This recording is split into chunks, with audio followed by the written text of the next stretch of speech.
আবারও চলে এসেছি একটি বিয়ে নিমন্ত্রণ খাওয়ার ভিডিও নিয়ে। এই বিয়েটা আমার কাছে একটা স্পেশাল বিয়ে, কারণ এই বিয়ে নিমন্ত্রণটা ছিল একটি মুসলিম বিয়ে নিমন্ত্রণ। কার বিয়েতে যাচ্ছি এবং সম্পর্কে উনি আমাদের কি হয় সব কিছুই থাকবে। আশা করি সবাই আমার এই মিনি ব্লগটি দেখবেন। আমার হাজব্যান্ড যে মার্কেটে দোকান করে, ফুল মার্কেটের যে দায়িত্বে থাকে, তাহের ভাইয়ের মেয়ের বিয়ে ছিল সেই দিন। তাহের ভাই তার মেয়ের বিয়েতে মার্কেটের সবাইকে নিমন্ত্রণ দিয়েছিল, আর ওই দিন সবাই মোটামুটি ওই বিয়েতে অ্যাটেন্ড করেছিল।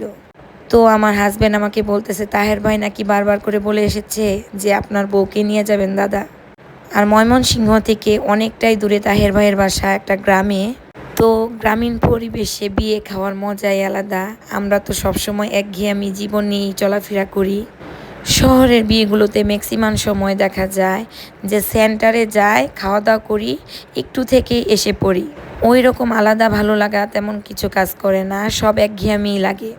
এই বিয়েতে তাহের ভাই আমাদের হিন্দুদের জন্য এত সব কিছু আয়োজন করেছে এবং পুরো প্যান্ডেলই আলাদা করেছে। আমাদের মার্কেটের সবাই যেহেতু হিন্দু, আর তাহের ভাই আমাদের জন্য আলাদা প্যান্ডেল করেছে, আলাদা বাবুর্চি নিয়েছে, সব কিছু আলাদা করেছে। খাবারগুলো এত মজার ছিল, আর তাহের ভাই যে কি পরিমাণ যত্ন আমাদের করেছে যা বলে বোঝাতে পারবো না। ব্যবহারই মানুষের বংশের পরিচয়। আমার ভিডিওতে দেখা যাচ্ছে তাহের ভাইকে। অসংখ্য ধন্যবাদ তাহের ভাই এত যত্ন করার জন্য। তাহের ভাই নিহাতি সহজ সরল এবং ভালো একজন মানুষ। উনি যে কি পরিমাণ অতিথি আপ্যায়ন করতে পারে আমরা সেই দিন না গেলে আসলে বুঝতে পারতাম না। পুরো রাস্তায় ছিল কাঁচা রাস্তা, কিছু দূর আমাদের হেঁটে যেতে হয়েছে অটো থেকে। গ্রামীণ একটা পরিবেশ, মানে একদমই গ্রাম। কি যে ভালো লাগা কাজ করেছে। আসার পথে আমার হাজব্যান্ড আবার একটা কাঁঠালও কিনেছে।